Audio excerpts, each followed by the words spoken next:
السنوات الأخيرة لاحظنا أنه بعض البرامج السياسية التي يديرها إعلاميين وإعلاميات معروفين تحاول أنه تستضيف شخصيات بصفة محلل سياسي، شخصيات طبعا هزلية كرتونية قراقوزية، تشوفه يسيء يغلط يسب يصيح يضحك، هزلية هي حقيقة، يسيء إلى طائفة معينة إلى قومية معينة.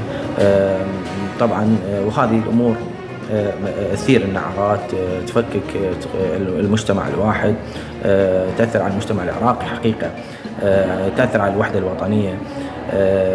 طبعا هي واضح أنه الهدف من عندها هي تحقيق مشاهدات ترند، وهذه هي مشكلة.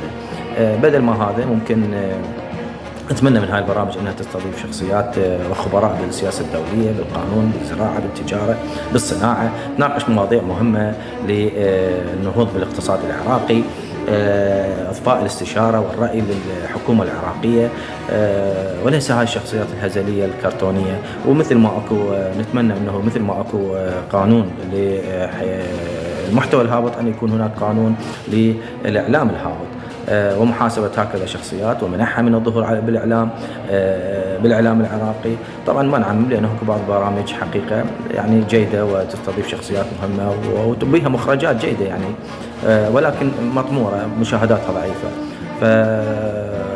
فنتمنى أنه يكون محاسب لهكذا الشخصيات ومنعها من الظهور، لأنها شخصيات هزلية وما تمثل، ما تليق أن تكون محلل سياسي.